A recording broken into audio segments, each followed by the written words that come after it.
Hope. I wanted to first send my condolences, my heartfelt condolences to the family of Mr. George Floyd. The verdict that was rendered of the former police officer, for me and my family, for many in this country, was a great relief. Justice was served. And it comes as no true condolence for the George Floyd family because they lost a life forever. But at least they know that this was all for something. And that's different. That's very different than what happened in 1992 when I founded Operation Hope in the backdrop of the Rodney King trial, where officers were acquitted by their peers. They walked free. It was for everybody who witnessed it. Not justice. It just felt like just us or just them. And so riots erupted and unrest erupted and protest was probably the most mild response to this in 1992.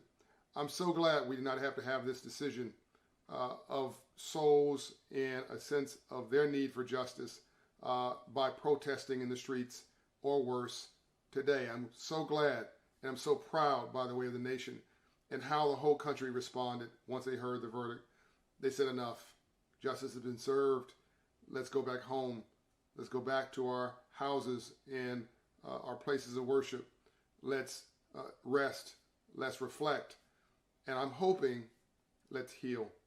Let's come back together as a nation because we all are one family. We really are. So really, the George Floyd family, I want you to know that your brother, your father, your friend, your loved one, his life and his death was not in vain.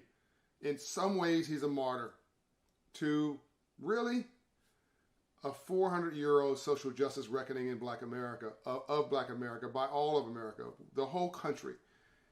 Because of his death, because he gave his life, so many, frankly, do have life. You have really the chance now for what I call a third Reconstruction, a 10-year period, hopefully. If we do this right, a 10-year period where you literally rebuild this wonderful country from the ground up, where all people have freedom and a shot at opportunity and what I call social justice through an economic lens. The neighborhood that Mr. Floyd was shot in was a 500 credit score neighborhood. People don't talk about it in those terms, but most all of the unfortunate shootings we talk about at the hands of police, the unjust shootings, were in 500 credit score neighborhoods. We need to get it's not about the credit score, it's about the economic energy, it's about the opportunity or the lack thereof, it's about the hope, it's about the role that police believe they're playing in these neighborhoods. And we have a chance here to change all of that by expanding opportunity for all in a very meaningful way. That's the work of Operation Hope. And we need reform in law enforcement. When I was growing up in Compton, California, in South Central LA, mostly South Central, and certainly after the Rodney King riots, for a time, government felt it was a noble investment to do what was called community policing. And, because everybody knew somebody in the neighborhood, or knew a law enforcement officer in the neighborhood who went to our schools, lived in our neighborhood, hung out on our blocks, knew our families. Everybody felt comfortable because they were extensions of the community. And because the people who were law enforcement were in the community all the time, knew the bad kids, knew the good kids, knew what was going on, there was relationship capital. There was comfort both ways.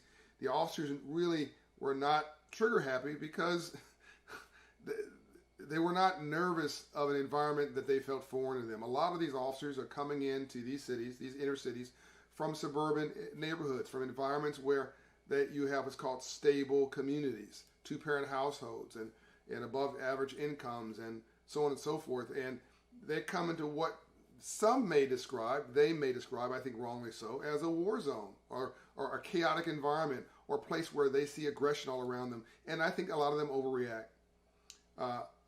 It's just a different community. It's not a bad one. It's just a different community with different challenges and a lot of stresses. Many of them that were put upon them that the people in these communities, my communities, must deal with. And when you have somebody coming from an external situation, sometimes just their mission is, I need to get in here, I need to do my job, and one way or another, I need to go home. And they may overreact and pull their gun in a moment of frenzy because they're human, and sometimes we now know at fault, fallible, they make the wrong choice. And I think that if we had half of police forces that were or more from the communities they serve, or who make a commitment to the community that they serve, you'd have a lot of these problems that would go away. We also need to fund properly mental health choices, psychological and drug rehabilitation and other choices. So we don't have police officers doing 9 or 10 different jobs. That really is not their job. They're after school coach, their daycare, their drug rehabilitation, their domestic violence intervention. They are psychologists. They are shrink. They're playing all these roles that they are not qualified to do and really shouldn't be doing. They should be doing law enforcement, and the community should have appropriate funding to do the rest. You can't get that done unless you get the tax base up in these neighborhoods, and that's why I'm talking about all of this. It has to be a holistic approach of getting the economic vibration up, the economic energy up, the business creation up, the entrepreneurship up, the job creation up, the income up, so that you have a tax base that funds infrastructure, including law enforcement, and you have taxpayers and voters who can hold law enforcement appropriately accountable. This was a tragedy.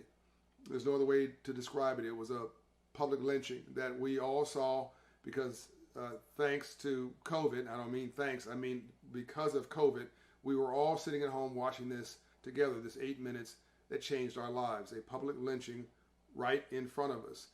Maybe the universe set us all down so we could watch it, so we could change, so that we could all upgrade our software, so that we can acknowledge that you cannot have a rainbow without a storm first. Rainbows only follow storms. It's a scientific fact, but it's also, at the moment, pretty good theology. Let's heal. Let's come back together as one citizenry, one family, one people, one America, and let's find a way through this tragedy and through George Floyd's sacrifice to make us better. We are really better together. John Hope Bryant, love and light. God bless.